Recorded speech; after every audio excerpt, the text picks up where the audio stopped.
Welcome to this evening's Ideas Exchange. When these conditions arise, we arise too. And I think that sometimes limitation is good for artistry and good for creativity. You're at a situation where you're like, well, is it worth it? You cannot be an effective leader if you shortchange yourself. I love asking why. That is my favorite question to ask, is just the why. Take that passion and do something great with it. Save the world.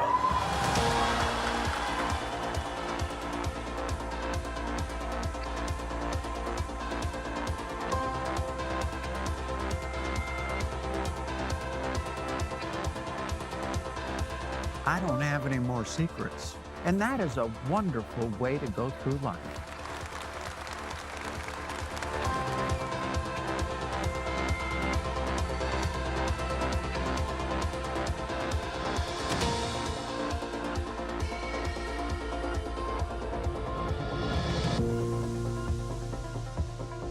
Thank you all for watching this story, video, post, whatever this is. Thank you so much. Bye.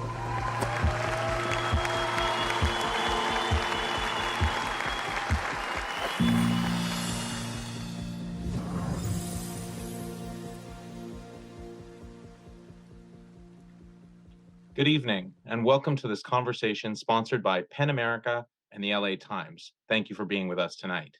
We're here to talk about book bans and educational censorship. At PEN America, our mission is to celebrate literature and defend the civil liberties that make it possible. And we have been tracking the alarming wave of educational censorship that has been spreading around the country. This week, we released a new report, Banned in the USA, the Growing Movement to Censor Books in Schools. It details over 2,500 school book bans impacting books by over 1,600 different unique titles, impacting the work of over 1,500 authors, illustrators, and translators. We say that what is happening in schools across the country is unprecedented. Not only is this a movement targeting books for youth, it is particularly targeted against identities. Overwhelmingly, the books that are being targeted focus on stories about race and racism, protagonists of color, books with sexual content of any nature, and books featuring LGBTQ identities, stories, or written by LGBTQ authors. That is clear. It's also true that what is happening around the country comes on the heels of a climate of censorship in schools that is taking place almost everywhere. You can see it and feel it, paralleling the Red Scares that came after the First and Second World Wars. At PEN America, we talk about this as an ed scare, a moment to spread panic about what's happening in schools and make relationships between parents, educators, librarians, and anyone with a stake in public education difficult. It's true, when you look back at this moment, you can date it to the backlash, to George Floyd, to the feelings around the pandemic, to the sense that freedom of expression and the freedom to read are principles that we cannot agree on anymore in society. But it is also true that bills against conversations in schools and curriculum began in the backlash to the 1619 Project and spread with notions to remove divisive concepts from schools, critical race theory, and now LGBTQ identities. Tonight's conversation is an effort to center these issues, to talk about how race, gender, and sexuality are impacting communities of color and students from historically marginalized backgrounds, perhaps most of all. I'm delighted to introduce tonight's conversation, and if you'd like to know more about our work at PEN, please visit us at pen.org and join our campaign to free the books. With that, I'm happy to hand it over to Mariel Garza, who will moderate tonight's conversation. Thank you, Jonathan, and thanks to all of you for tuning into this Ideas Exchange in partnership with PEN America. This is our third event of the year. Our conversation tonight will focus on school book bans and educational censorship. Among other things, we will discuss how students, teachers, and parents are dealing with efforts by their school districts to censor books, how those bans mainly target books about people of color, LGBTQ plus individuals, and marginalized communities, how advocates of free expression are fighting the book ban wave, and how the rise in educational censorship is affecting communities in Southern California in particular. I'm pleased to welcome our panelists for this evening. we have George M. Johnson, who is the honorary chair of Banned Books Week 2022, and also the author of one of the most banned books of 2022. Madison Clevenger is a student at the University of San Francisco and also the former president of the Black Student Union at Burbank High School. Brooke Harper is the parent of 2 in Orange County. And Michael Hines is an author and historian of American education at Stanford University. Thanks, all of you, for joining us tonight. Let's just jump into it. And Michael, maybe you can start us off with an overview of the current state of censorship in America in regards to banning books and how it compares with other historical eras. Sure. Well, first of all, thank you for having me, and thanks to the other panelists that are here tonight too. I think it's really important when we think about this current moment, and I like the way that Jonathan framed it as an Ed scare, reminiscent of the Red Scare. It's important to put this in the proper context, both historically and in terms of the present moment. So this is, by far not the first time that we faced a wave of censorship in American schools. My research is mostly about the struggles over how we teach race and how we teach this country's history. So I have to go back and think about the United Daughters of the Confederacy in the early 20th century, trying to fight to keep students from reading about the causes of the Civil War, right? Or we could think about campaigns from the American Legion against textbooks that questioned certain aspects of capitalism during the Great Depression, or the anti-communist hysteria of the McCarthy era, or the rise of the Christian right in the 80s and 90s. So we have a really long history in this country of attempts at censorship through the schools. And what underlies all of those moments is an attempt by a reactionary minority in this country, usually, but not always, on the political right, to really limit public discussion around certain ideas and identities by limiting the range of information that young people have access to, whether that's through the curriculum or through specific text. What's new about this particular wave of censorship is really the intensity, the breadth and the callousness of the attack. And on a national level, I think it's a direct reaction to efforts over the last 5 to 10 years, and especially since the summer of 2020, to really engage students in some honest and difficult conversations about this country and where we're at, whether that's, Black Lives Matter in schools, or whether that's the 1619 Project. And I think that particularly here in California, and I hope we talk about this as well, that it's a reaction to the push to make ethnic studies part of the curriculum and part of graduation requirements in California schools. So I think that anytime there's real progress being made on fronts like that, there's going to be reaction and retrenchment. And I think that's really where we are right now. There does seem to be a relationship, or maybe an intersection, between banning marginalized voices and this crackdown on critical race theory in the classrooms. And I wonder, Brooke, if you can talk about your experiences with your school district, where this issue has come up in the last couple of years. Certainly. So here in Orange County, my school district, Placentia Yorba Linda, was the first school district to pass a CRT ban. Hopefully they will be the last. In June of 2020, I started following our upcoming election for our local school board. There are 5 school board members. We have had some really incredible, faithful public servants on the board. And in June of 2020, a friend of mine alerted me to a candidate who was running specifically against anti-racism. She said that her values did not align with a resolution condemning racism that the sitting board had passed in June of 2020. And, the following months, she was elected to that board along with 2 other very outspoken Republicans. One of them is a little bit more moderate, but the 2 of them are definitely anti-Black Lives Matter. They ran on an anti-Chaya platform, and they ran on an anti-ethnic studies platform. The following year, they were able to add a CRT ban resolution to one of their agendas. They worked on it for 4 or 5 months.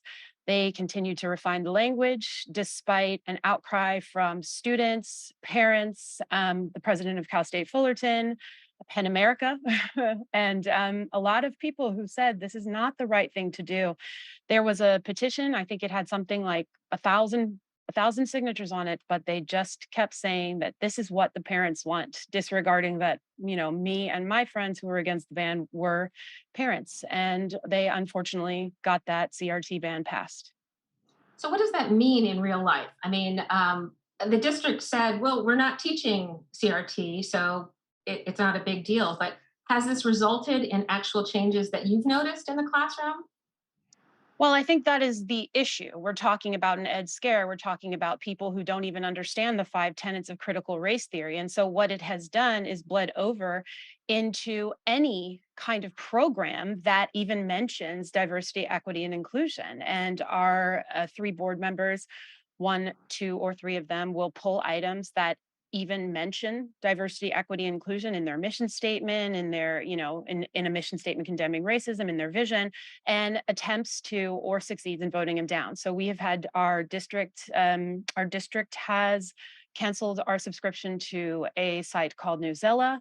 They were very, very anti-brain pop, and the district assures me that the cost was the prohibition. But those people who were voting for that CRT ban were very much against brain pop, which is a tool that my kids personally adored. And they continue to pull any kind of an assembly. And then they also pulled for our continuation school a program called System Scholars, which is led by Dr. Victor Rios, a Latino man. And it's a program, an all-encompassing program that provides training and intervention for our most at-risk youth here in the district. And because he had deigned to put Black Lives Matter on his personal Instagram, our 3 trustees, 3 of our 5 trustees, decided that that program was not appropriate for our almost completely Latino location. And they canceled the program, and they did not approve the funding for the program. And so I'm not quite sure how the district proceeded, but we have been seeing some real-time consequences of this. And then on top of that, parents and community members have been suggesting that teachers are breaking the CRT ban constantly. And again, there's 5 tenets of critical race theory. None of them are taught in K through 12, but if they don't like it, they call it CRT and they complain. So it sounds like it's created a chilling atmosphere. Michael, you want to jump in? Yeah, I would just love to build off of what Brooke's saying. I think the impact of this kind of censorship, and the goal of this kind of censorship is to put a target on educators' backs, right? And to sort of cow them into submission and a kind of self-censorship where they avoid taking up difficult issues because they're fearful of being attacked, whether that's in public or online or in school board meetings. And the point is to really have that chilling effect on what teachers and educators feel safe bringing up in their classrooms. And this is something that impacts educators who are currently in the classroom, but it's also something that really impacts people who might go into the classroom and might choose to become teachers. So I get a chance to work with and interact with teacher candidates who are just at the beginning of their education journey, and they're really deciding whether the classroom is the place for them. I spend time teaching in our Stanford Teacher Education Program, or STEP. My wife works with universities to build teacher pipelines through the National Center for Teacher Residencies. And what we're both hearing on the ground and what we're both seeing is that teacher candidates are really concerned about going into situations where they might be harassed or attacked for attempting to do their job. And so this is something that's going to be contributing to growing a teacher shortage in this country when you have teacher candidates who are concerned that this might not be the role for them, right? Because it's become too highly politicized and too dangerous. Michael, do you know of any teachers who have been fired over accidentally or in defiance of the rules teaching banned material? Or is that just something that we expect to happen given the current culture of banning books? No, I don't know personally teachers who have been fired in regards to that, but I do know plenty of teachers who have had to think long and hard and who have had to make decisions about what sort of curricula they use based on sort of the atmosphere of fear that's been created. Right. Well, to speak on the teacher shortage, the national teacher shortage that every district across this country is facing, Our district specifically, we are aware of at least 7 teachers and 5 administrators who have specifically said that the reason they left our district is because of the enmity that was uncovered during the 2020 election. And so we are losing teachers and quality administrators. And on top of that, there has been a trickle of student teachers not wanting to come to this district, and it is really unfortunate. Our teachers are being maligned left and right, and they're being maligned by our current political candidates and our trustees every day, and it's a real shame. And my district specifically is getting a reputation as an unfriendly to teachers district, and that is hurting our students, and it's hurting our community, it's hurting our property values, and it's not good. Thank you. Well, I'd like to pivot a little bit. We'll get back to the issue of working in the schools, but I want to talk or hear from George, who, we're hearing a lot about the impact in the classroom, but there's a real impact on authors who are this target of bans. And George, you've been really outspoken about this. Your book is one of the most Boys Aren't Always Blue has been banned. It's one of the most banned books. And it's come at a personal cost. You've been personally sued by a school district or a school district member. So I'd really like to hear from you how this impacts you personally and also professionally, and also just the world for authors who are wanting to take risks and are afraid. Yeah, with All Boys Aren't Blue, that's my personal story. It was my personal journey growing up being Black and queer. And so to watch it come under such vicious attack, one, it was something that I always knew was going to happen from the very beginning. I knew that me telling my story, which is a story that's always existed, just rarely ever being told. And two, it was hypercritical of the current state of the country, the indoctrination of the forefathers, how slavery was often taught in a silo, like outside of what the forefathers were doing, like they weren't contributors to it or active participants within it.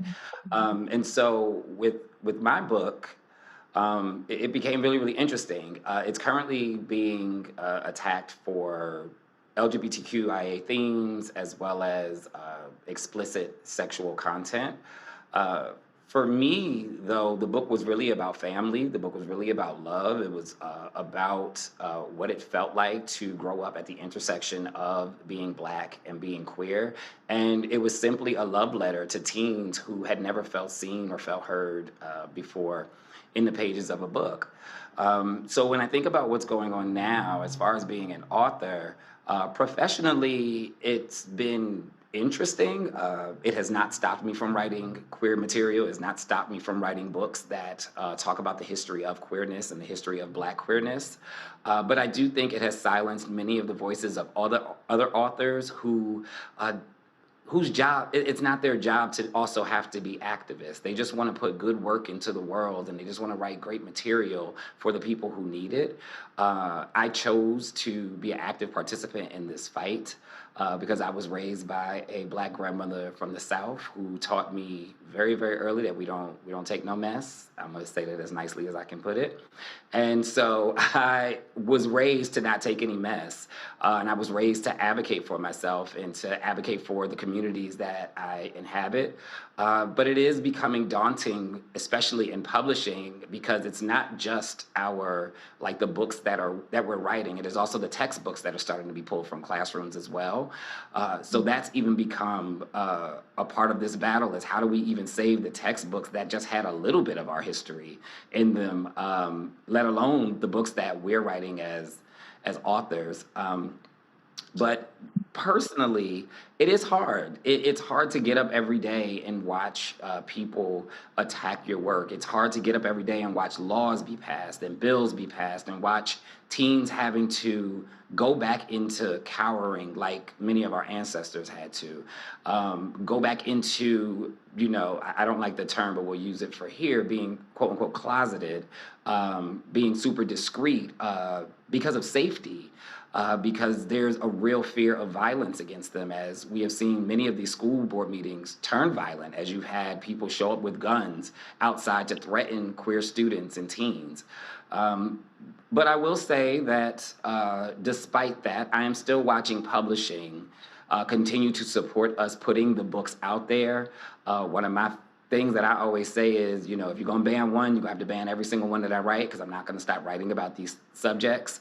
And I'm glad that many of the other authors also have taken it to task to not be put into a box where they feel like they can't write about these subjects, but they have also become inspired to continue writing about these subjects. It seems as if even while books are being banned, that there's a whole cadre of people who are supporting books and who are advocating for access. Is this balancing itself out, or are people who need to read your book and other books like this able to access them and finding them in the ways that are easy? Might I? Oh, go ahead, George. Sorry. Yeah, I was going to say to that point, in the ways that are easy, no. But are we still creating space for them to be able to find these books and access these books and have a way to still receive the content? Absolutely. One of the things that I did is I turned part of my book into a dramatic reading, which is now available on Amazon Prime. So it's like, even if a student can't necessarily get to my book because they removed it from a library or from a classroom, there are still ways for them to access this material that I know that they need. We've created free libraries, and realistically, we fought a lot of the bans at a lot of these places, and we're able to get many of the books back on the shelves in some areas. But it is a daunting task to ensure that the students have the materials. The fight is only picking up. We do not know what is going to happen once certain chambers start to change in government. But we also can't forget to speak about the fact that as loud as one side is being, there is still also a deafening silence coming from the other side, which often puts us in a corner, because it's almost like they're waiting for it to become a political hot button for them to then jump into this fight with us. But realistically, it is a very small minority that is doing most of this work to have these books removed and to have CRT, which I always say, really, CRT is just telling the truth, to have the truth removed from classrooms. And so we also need that other side that says that they are fighting for us to be even more vocal about that fight while we're going through it as well. Yeah, I would love to. I have a very good friend here in Orange County, and she always says that we are lobbing pipe bombs at tanks and we need air cover. And right now, you have 4 Black people on this call, putting ourselves out there every day, just trying to bring information to the people, to try to bring accurate history to the people. And, we're lobbing pipe bombs and we need air cover. And it's very much like George said, we have so many people who tell us, oh, keep doing what you're doing. Oh, I'm so impressed by you. But I need the people in the middle, on either side of that middle, to get off their couch, and getting people who are moderates moved to speak up against this very vocal minority is really where we're coming to roadblocks, where we're getting these roadblocks. We need the moderates to stand up with us and say, banning books is wrong. Censorship is wrong. Educators are experts in their field. Let them do their jobs. Okay, great. It seems, it doesn't seem, it's pretty well documented that much of the book banning and the crackdown on any sort of discussion about race in the class has come from the conservative side of the political movement. but not always. A couple of years ago, Burbank School District stumbled into this dangerous world and what appears to be a good faith effort to try to be a anti-racist alley, but didn't quite make it. Madison, you were a student there at the time and was very involved in this. Maybe you can explain for us a little bit about what happened at Burbank High School and how the students and student and school community addressed what the school district did. Sure, yeah. I was a junior at the time. It was we were on Zoom. It was Zoom school. The first semester of 2020. 5 books were banned. It was To Kill a Mockingbird, Roll of Thunder, Hear My Cry, Adventures of Huckleberry Finn, and Of Mice and Men. The school claimed that our school district claimed that the reason for that banning was because of the presence of the N-word and it making Black students uncomfortable. At that point, I had joined they had a DEI engagement committee, which I had joined. I was the first student to join. And for the rest of my high school career, I worked with the school board and the superintendent very closely on DEI work. My senior year, the following year after that, another ban was a note came from the school district basically telling teachers that any text with the N-word was banned. Burbank is a very liberal town. So it definitely wasn't about politics. I've come as I've graduated and I'm currently a freshman at the University of San Francisco, but what I've really identified with the issue with book banning that I think spans across political lines is like Blackness as a whole within the U.S. education system is used as an object, a prop of either political relations, virtue signaling, or some other ulterior entity meant to be seen through a lens which still upholds supremacist ideation. Book banning today is a direct reaction from white educational institutions losing grip of their power to define diversity under exclusionary structures.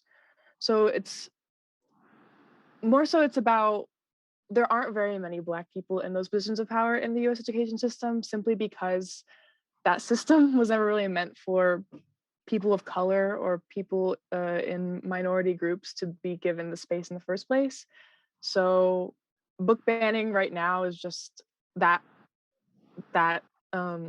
power imbalance really seeing itself form as more and more people of color, more and more in the people in those minority groups are being seen and seeing success within the education system. What kind of discussions were you and your fellow classmates having about this? Was the intent of the 5-book ban something that people sort of agreed with, at least in theory, or was there a lot of back and forth among the students? Were there people in favor and those opposed? Just talk us a little bit about how the discussion was going on in the school itself. So in terms of the back and forth, there was back and forth. The reason why Burbank Unified chose to ban books in the first place was because there was a family who they do, I think to this day, still run a foundation that wanted the books pulled because there weren't any teachers of color to talk about these books in an appropriate manner. So what was happening is you had white teachers verbalizing the N-word and making Black students uncomfortable. That family and that group's idea in order to be able to fix the problem would just be to pull the books and then rework the ways in which we teach diversity. However, it's been 3 years and those books still can't be taught. Something to keep in mind with students, especially high school students, is not all of us are reading. I think for me, this is hard because I found a lot of my Black identity in Toni Morrison's books when I was 15, but I know not a lot of my peers were reading Toni Morrison at the same time. So we all have very different perspectives on how important Black literature is.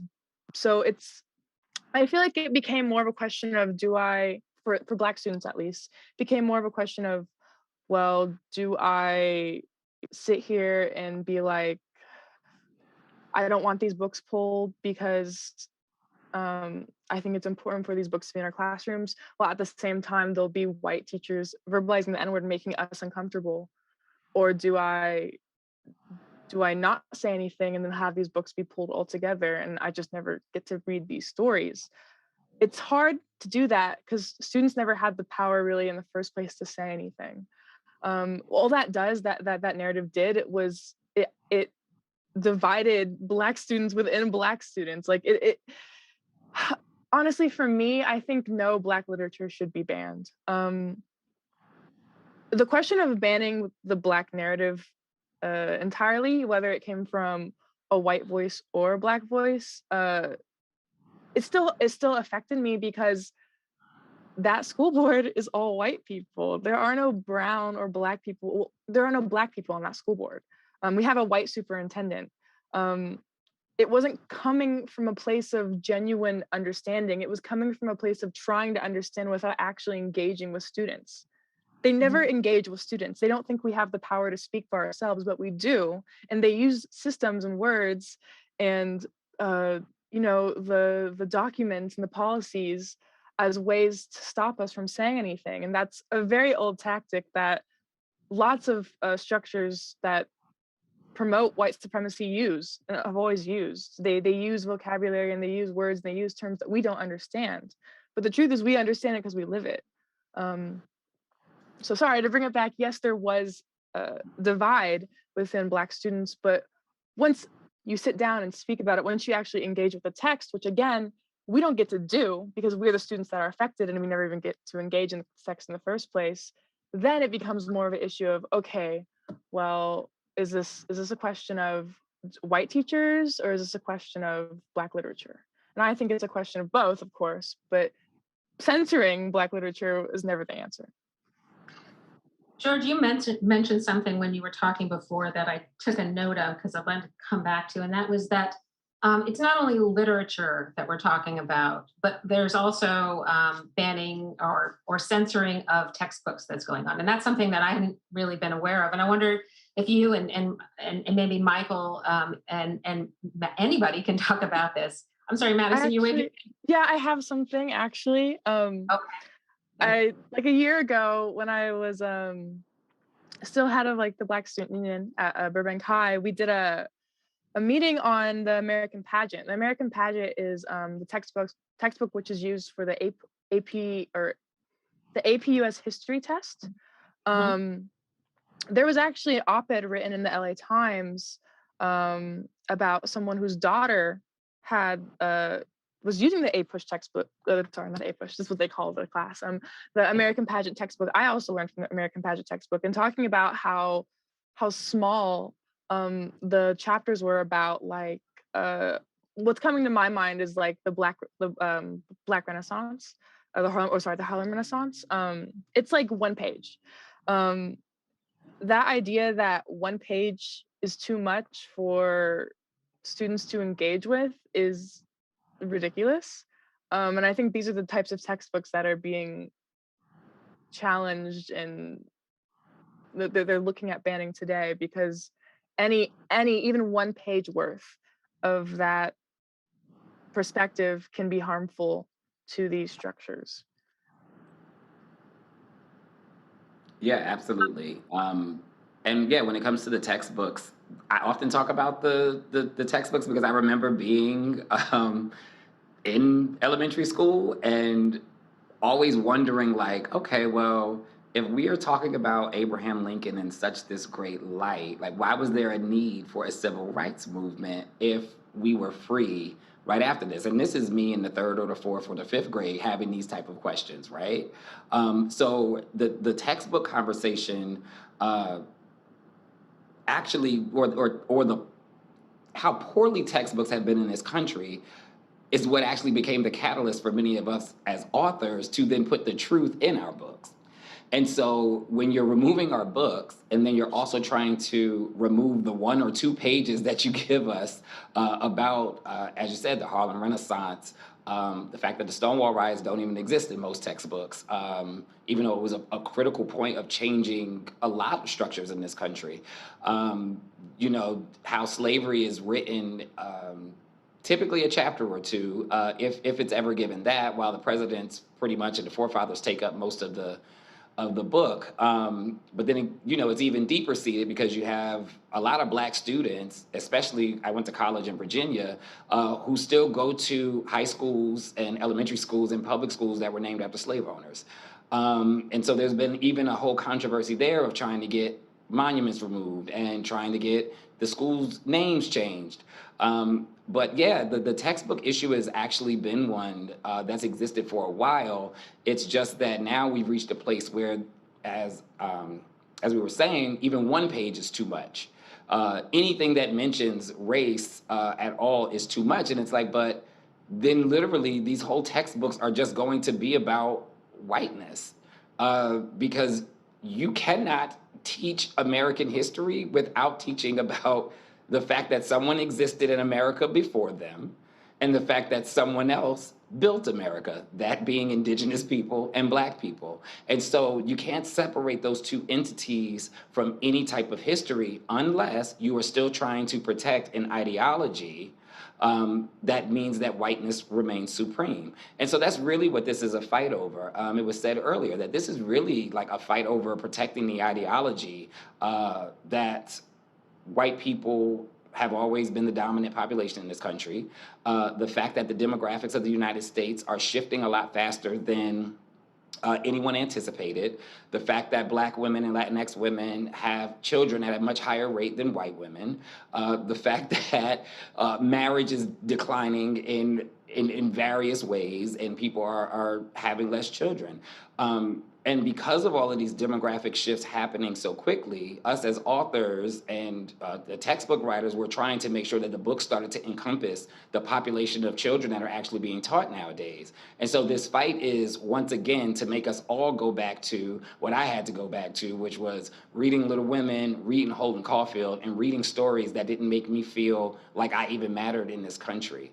And that's really what this is a fight against, is ensuring that for the first time ever that we get to actually tell the truth about what actually happened in this country and this country's roots. And that's why, you know, I'm not going to say the saying, but that's why they keep saying they want to go back to a time period when this country was quote unquote great, because that was when this country was quote unquote great for white people and white people only. Yeah. Good points.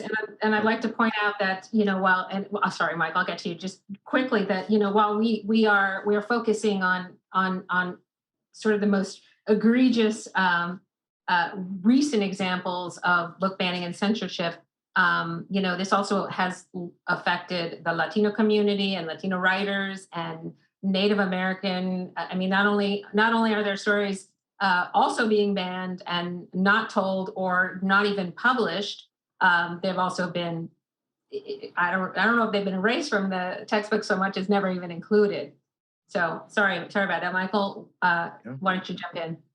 No, I just wanted to build on what George said and what Madison said, and say that this fight over textbooks, this fight over American identity has gone back, you know, into the last century. It's gone back into the early 20th century, if we want to think about Carter G. Woodson and the Association for the Study of Negro Life and History, if we want to think about some of the works of W.E.B. Du Bois in the early 20th century, who was fighting against some of the representations of how Reconstruction was being told to students in American classrooms. And, you know, he said that we face a deliberate attempt to so change the facts of history that the story will make pleasant reading for Americans, right? And, you know, this, you know, latest iteration is really sort of hidden under attacks on CRT. But I think we need to understand CRT is not a curriculum. It's not a particular textbook. It's not a particular lesson plan. It's not a book list, right? It's a theoretical lens. It's a way of approaching topics and posing questions that many people, from scholars on down to community members and students, find really essential to understanding their world. And I think that in reality, CRT has been informing discussions among educators since the late 90s at least. And in that time, CRT has been a really useful approach for teachers and students to analyze and question and think about, critically engage with the world around them, right? So I hear a lot of times, CRT isn't really in the schools. It's not really being taught in the schools. It's just being taught in graduate schools. And I understand the impulse to sort of run away from critical race theory or to try and distance oneself from it. But I think that educators need to defend critical race theory. I think, educators and 8th and 9th grade students may not be ready for graduate level seminars on critical race theory, but they understand the power of storytelling. They understand the power of lifting up experiential and embodied knowledge. They understand the power of questioning systems and institutions instead of just individual actions. And so they understand a lot of the concepts that are underlying critical race theory because, as Madison said, they're living those concepts day to day. And just to drill in on a specific example of how some of this censorship is working, in Ramona, California, and San Diego County, they've adopted language as of 2021 that explicitly demands that teachers present slavery as only a deviation or a failure to live up to authentic American values, quote unquote, authentic American values like liberty and equality, which is a move that clearly is designed to limit teachers from acknowledging the ways that liberty and equality for some people in this country was built on the unfreedom of other people in this country, right? Slavery and racism weren't just mistakes. They weren't momentary lapses in an otherwise egalitarian system, right? They sat at the center of the American project, right? 12 of our first presidents were slaveholders, right? So when you try to censor and when you try to change the facts of history like that, I think it's incredibly dangerous for students. It's incredibly dangerous for educators and for society as a whole. I'm really glad that Michael brought up don't say that CRT isn't taught in K through 12, because I've been kicking myself for 10 minutes for saying that earlier. Because like he said, and this is what's really important for people to understand, it is not a list of things. It is an approach. And anybody who's out there fighting to get a CRT ban passed in their district is absolutely unclear on this concept to a man. And I mean, we can watch Comedy Central and we can laugh at people's being asked, what's CRT? Can you define it? And them saying it. But the truth is that these people who are out there trying to get these CRT bans passed have absolutely no idea how to separate a theory or an approach from a list of things, which is why they are using it with their marching orders from Christopher Rufo, who I think, and I think most of us can agree, started this CRT panic. They're taking their marching orders from Christopher Rufo specifically so that they can indoctrinate our students to believe that America is the greatest country in the world and that we have no potential to be better for all of the Americans that live here. Madison, you wanted to jump in, and before you do, I wanted to say that this is our last comment on this, and then we're going to move to audience questions. But then we'll have plenty of time to talk more about this. Madison, go ahead. Okay. I just wanted to add to what everyone said.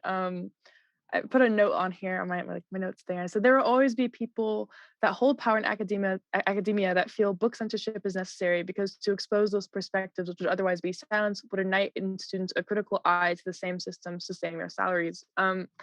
I think it's pretty ridiculous. Like my mom used to say, like, people don't want to be called racist, but they have no issue in being racist. I think that the idea that like book censorship, especially of Black literature, of queer literature, of any minority group, if in any way you kind of are with it, it's racist, it's exclusionary, it's promoting values that in the end will just result in more violence and more shame in being a person of color or a person of any other group that isn't white. I think that I feel like we still look at like the education system and let's be for real, the people leading most of our education systems are white. They're white people. Even in this conversation today, we're all for Black panelists, but the people that gave us this opportunity were white. That's an issue. That's something that we should be talking about. Why aren't we in those positions of power yet? That's something that we never talk about, and it really does affect what can and can't happen, because the reason this has even gotten to this point in the first place is because we aren't in those spaces and we don't have that power, which is exactly what the structures wanted us to do in the first place. They were never meant for us to be there, and we still aren't there today. So why would we claim that we are anti-racist, or why would we claim that our books don't need to have that perspective anymore when this is what we are dealing with today? I think it's quite ridiculous to even question that assumption. I'm not sure. Yeah, my district is 67% BIPOC, and we've never had a person of color on the school board. What does that tell you? I mean, if you're making decisions for groups of people and you look around the room or look around the table and no one from that group of people is at the table, you should be very skeptical about any conclusions that you reach. That's not mine, that's someone else's. So I hope that this means that in your district, Brooke, that you're doing some organizing for elections, around elections.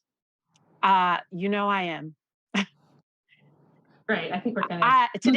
Today is National Register to Vote Day, everybody. Yes, and it is abysmal. All you 18 to 34-year-olds, registration and turnout is abysmal. So get it together. You care about these things, go register to vote and then go vote. Wonderful. All right, so we've got a bunch of questions from the audience, and so I'm going to start off with Diane. Diane asks, as a public school educator, I'm curious to hear your thoughts about the movement behind banned books. Do you feel that it is more about religious beliefs, the naivety of what today's children experience, or both? And I would add, or if it's pure politics. Brooke, do you want to jump into this? And since you've sort of been right there in the thick of the fight. Yeah, speaking of elections, I have been canvassing for my preferred candidate in my area, and I had a specific run-in with someone who told me, I've never had a child, I've never had a child in the district, I've never had kids in my life, but what they're teaching in the classrooms is wrong. And I said, well, I'm a mom, and I actually have direct contact with what they're teaching in the classrooms. And so what I believe is, and I mean, I've always been hesitant to say this, I think that the media is indoctrinating, and there's a lot of misinformation being put out by certain elements of the media, and it's not being, there's no pushback. There's no pushback to it. And so all of this information, this misinformation is being put out on social media, on mainstream media, and people believe what they hear because they hear it 100 times a day. And so personally, I think that it is about controlling the population and how they think through the things that they are exposed to. What do we call that? It's propaganda. So I believe that all of this pushback and all of these book banning things are a direct result of propaganda that is designed specifically to maintain the status quo, which is white supremacy. Anyone else want to jump in on that? George, Michael? Sure. It's not, nobody is naive. I want to be very, very clear. Nobody is naive. I think what needs to be stated is that a lot of these people are the descendants of people who attended lynchings.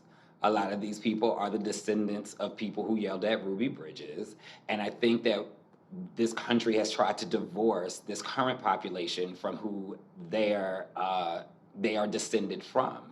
And so if you were descended from people like that and you were indoctrinated within your home with that type of rhetoric, and it just got passed down from generation to generation, then of course you would tell someone who's an actual parent that although I haven't actually read any of these books, although I don't actually know what's going on in these classrooms, I have an issue with what's being taught in these classrooms because you were indoctrinated at home. And so when we get into even the piece about religious beliefs,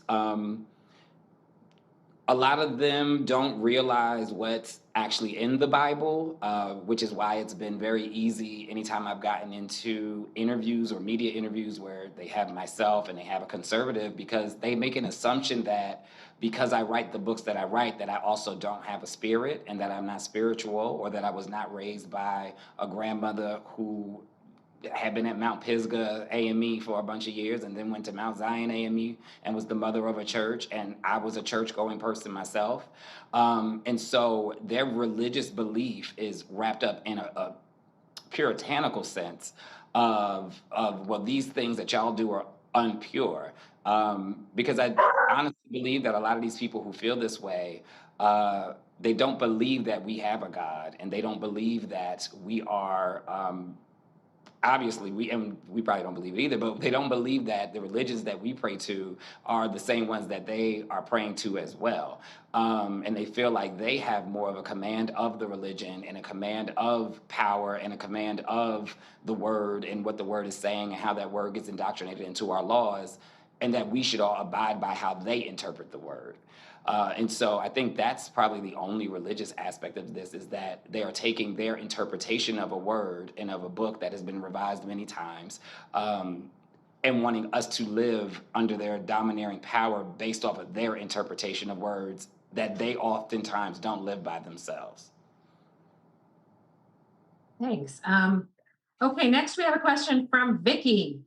Given the increasing diversity within the US, do you think the book ban will get worse or better in the near future? Good question. I wonder too.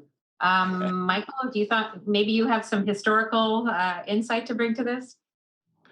I think I don't have a particular historical insight, but I think that based on what's going on right now, I can't see it getting better in the near future, at least. I think that we're becoming a more polarized society, where we're sort of pulling ourselves apart at the seams politically right now. And I think that this will get worse before it gets better, which is why people need to organize, which is why people need to vote, which is why people need to find ways to show that they support public education and public educators. And then just to double back to the last question, I love that George said that these people are not naive, and I really want to underline this. They are not naive. What they are is very well organized, very well funded, and very widespread. And I think that we do ourselves no favors by pretending that it's not that way. We do no favors by pretending that these people are just sort of naively, stumbling into this sort of activism and censorship, right? So we have folks who are crafting. We have legislative attempts to craft language that's then sent to multiple states, right? So that people in multiple states can have the same exact wording in their bills over and over and over again. That's incredibly well organized, right? We have political action committees right here in California that are raising hundreds of thousands of dollars, right? We have places like the Inland Empire Family PAC, which states on their website that the main problems in schools today are critical race theory, state mandates, and quote unquote forced LGBTQ acceptance, right? This is a very organized movement. And so I just want to underline again that this is dangerous. And we really just don't do ourselves any favors by pretending like these people aren't well organized and a machine. The organization Uncook My Campus actually did a report a few years ago about CRT bans, and they pointed out that of the 28 think tanks that are driving the CRT panic, more than 90% of them are funded by the Koch brothers. And so going back to what I said about we're throwing pipe bombs at tanks and we need air cover. So, I can do my best as an individual to try to organize my mom friends, but we are trying to fight something that they've been working on since 1996, when Ralph Reed said, I'd rather have 1,000 school board members than one president. Madison, you wanted to jump in? Yeah, I don't know very much about like the political like, again, groups that are obviously structured to promote and continue forth with white supremacy, but like personal experience, I go to University of San Francisco. I'm a critical diversity studies major here. It is the #1 most diverse school in the nation, and I had to file a bias report on the second day here, like because I was racially targeted, like verbally. I think that book bans will continue because the culture that we have towards people of colors, experiences or like minority groups, we're not the minority, but minority groups in general is dismissive. It's another form of othering. I wanted to bring up Bell Hooks quote, which I think really talks about like what Brooke and Michael were saying. It's the racial politics of mass media. Hooks says, placed in positions of authority in educational structures and on the job, white people could oversee and eradicate organized resistance. The new neo-colonial environment in the 20th century gave white folks even greater control over the African-American mind. We're still seeing this to this day. Brooke and Michael just talked about it, quite literally what's happening right now. It's the same, it's again, then bring it back historically, like with Michael talking about the United Daughters of the Confederacy and like anti-communist hysteria. It's the same structure of scaring the public that they've always used. Like it never changes. We're not dealing with anything different. The only way it'll, I think, change in some level is if we, as a group, as a nation, decide, oh, wait a minute, maybe the minority groups aren't the minority. Maybe we shouldn't be othering their issues, and maybe we shouldn't be dismissing their history, because their history is our history, just as George talked about. This isn't our land. This is not like, we don't lay claim to like any of this. This was built on supremacy of any type. Yeah. Okay, well, that is a great lead into our next question from Brianne, which is, how can we effectively fight censorship in communities to which we have ties but are no longer local? What are the organizations that are working with people from outer state? Or is that a waste of time and energy that should be spent on local efforts? Who has a good answer for Brianne? Maybe Brooke, you have some strategies? Where are the orgs that are organizing people from out of state? I think that's the question I've asked several times on this forum. You know, there are lots of really fantastic organizations who work in the field of DEI, but I don't feel like I haven't found it yet. A national pushback to the ed scare, so rightfully coined by PEN America. There's not a national pushback. And again, because this fight has been going on with us basically not even being aware that it was happening since the 90s, and probably Michael, you can correct me, longer. There's not a lot of infrastructure. There's not a lot of funding. Where are the liberal billionaires funding getting more diversity and inclusion into our schools, getting more diversity and inclusion into our textbooks, getting more diversity and inclusion? You know, there are many organizations that are doing great work in the field of education to make sure that Black and Brown and other BIPOC students feel included and are being equitably met, but I don't see anyone doing any of the political work that is being done by the far right. As far as local, I say that you can do it. I think that the biggest misconception that I run across when I talk to a mom and I say, will you come give a public comment at our next board meeting, is, well, I don't even know what I would say. And then, not to be binary or sexist, but what I hear from the dads, the cis dads, is, well, I couldn't possibly because I don't know what I would do, as if they would somehow lose control. And my response is always, to either of those people, is something is better than nothing. You will find your tribe if you make yourself known and you make your opposition to this stuff known. You will find your tribe. And what I say to those,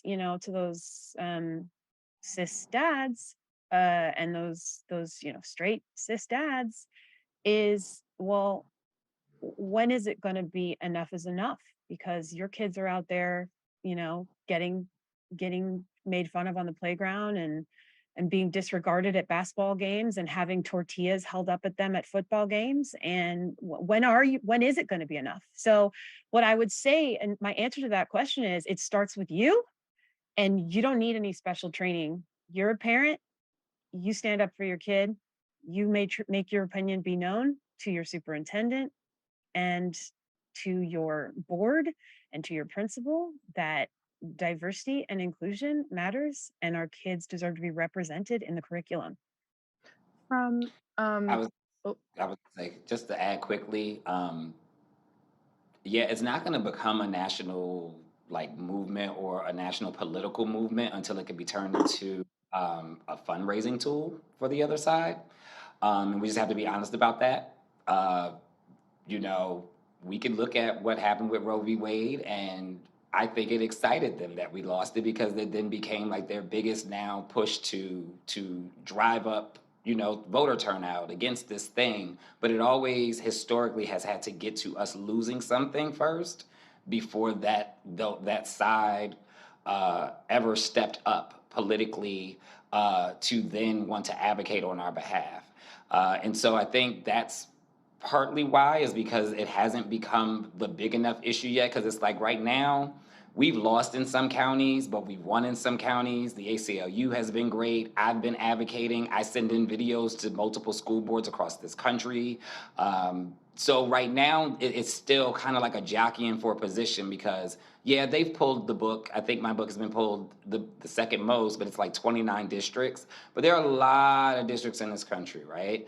And we're starting to see now that from those conservative groups that they're wanting like a federal injunction or a federal ban on many of our books, right? Because they want to take it to that Supreme Court level while they have a conservative court.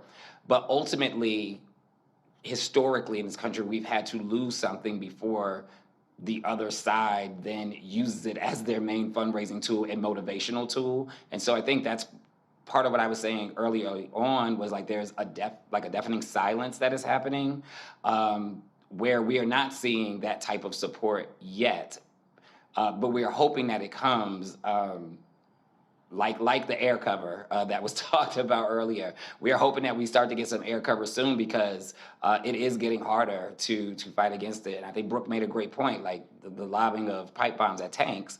We are doing the best we can and we're winning in some places, but at some point you're fighting a machine. And it's hard to fight a machine as individuals.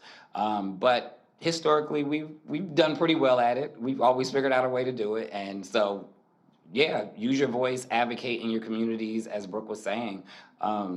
You have a voice and your students have a voice, and activating their voices is also important too. To add on to what George and Brooke said, from my perspective as like a student activist, although I'm no longer in high school, one of my largest complaints was that our school board never ever put any time or effort into giving Black students the space to organize. They let at least Burbank High School, let the Black Student Union quite literally fall apart to the point where it was non-existent. And I had to rebuild it with help from other, like my friends. The school district did not care. I think I'm not meaning to be too radical, but like, it is a privilege to be like, okay, I'm gonna wait for like this org to be the place for me to say something, because for people of color and for other groups, our livelihood depends on us making those spaces. We have to make those spaces. We can't go and wait for some group to make the space for us. We have to force the space. We have to create the space. So if you're looking for an org, a local org, and there is none, make one. It's not going to be easy for me as a 17, 16-year-old to have to try to organize students who aren't interested in reading is incredibly difficult. And I had to go outside. I had to find other groups that weren't even related to the school, because the school was never going to help me, and the school never did help me. We had to organize ourselves. So you have a lot of power. Even if you've been silenced, you still have a voice, and you can use that voice. And again, there's a great privilege that comes with being quiet, or the need, or the, I don't know. Yeah, you can use your own voice, and to wait is not the right thing. Just do. I want to give a shout out for student activists, student organizers to Diversify Our Narrative, which is a national organization that has chapters that you can open. They will give you the tools to do that. And I just think our Diversify Our Narrative chapter here in PYLUSD disbanded after community members canceled one of their fundraisers by calling in complaints to the restaurant they were going to have it, but they are still a chapter here in the county, and I am so proud of them. And if you're a student and you're watching this and you need some tools, I really want to give a shout out and amplify Diversify Our Narrative. Great, thank you. Well, we're actually out of time, but I would like to give everybody an opportunity because I really like that we're sort of ending on a hopeful note of a note of giving people ideas of how they can take action. And I wondered if anybody has any sort of final words of advice for people who are dealing with a book ban in their own school district. You know, what should they do? Any final words on that? Yeah, I think there's nothing more powerful than personal testimony about how the books make you feel, about how the books change lives. These books are not just books that are roadmaps. In many ways, they are roadmaps for a lot of these students and a lot of these teens who are struggling with many of the heavier topics that we're discussing in these books. But these books are actually saving lives. Like, we have the responses, we can look at our emails, we can look at our direct messages from teen after teen who said that this book saved my life. When you look at LGBTQ homelessness, it's at like a 40% rate. When you look at suicidal ideation of LGBTQ students, it's at like 4 to 5 times higher than that of heterosexual students. So these books are their safe haven. These books are their safe place. These books are the only place they can go to feel anything about who they are and their identity. And I think personal testimony is the most powerful tool that we have. My book was a personal testimony, and look at what's happening culturally. Even if you're trying to ban it, it's still creating a conversation in this culture, a necessary one that many have been afraid to have, and watching how so many students have rallied against it, and so many parents and the teachers, as well as the librarians, who I will continue to say are superheroes in this country. We have to just continue to advocate the personal storytelling and how these books make us feel. Oppression works by silencing the people who you're trying to oppress, and you know, respectability politics work by telling people, oh, if only you had said it nicer, I would have agreed with you. So I just think, speak up, find your people, find people who are like-minded, find out what's going on in your school district, and make sure that every single time you go to pick up, you tell a new person what is going on with your school district. I make it a point to ask people, do you know what's going on with our school board, almost every single day?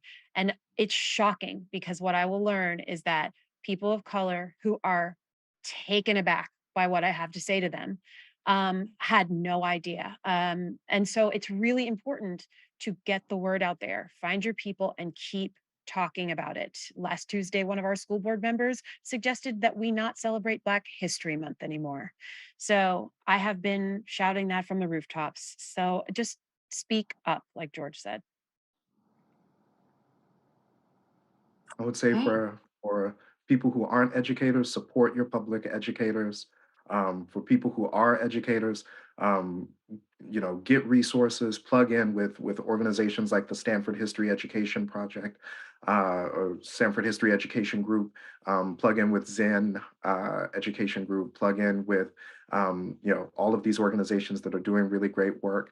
And I would say that, it was as true when, Marie McLeod Bethune said it in the 1930s as it is today. The search for truth is not for timid souls. So, we dare not limit that search. And I think we have a really strong legacy of activism, that gets me up in the morning and keeps me going. And I think we can continue that in the present and in the future. Thank you. Madison? I think for students and parents and anyone who's involved, just read, read our stories. If you see a book being banned, read it. See if you'd ban it yourself. I don't know. A lot of the books that I saw get like banned at my school, I had read, and it shocked me. But a lot of my like classmates didn't know. So like it really is hard to gauge that. Should it be banned or shouldn't it be banned when you don't know what they're talking about? Knowledge is power, reading is power, learning is power. I don't know. Yeah. Nice. Well, thanks to all of you for taking the time today and talking about this important topic. And hopefully this gets sparks a discussion among a lot of people who are excited about taking on their own school district and fighting the good fight. Okay, well, our next event in the Penn Partnership Series will take place in November, and we'll focus on diversity in publishing. Keep an eye out for more details coming soon. And that's it from me. Thank you all, and have a good night.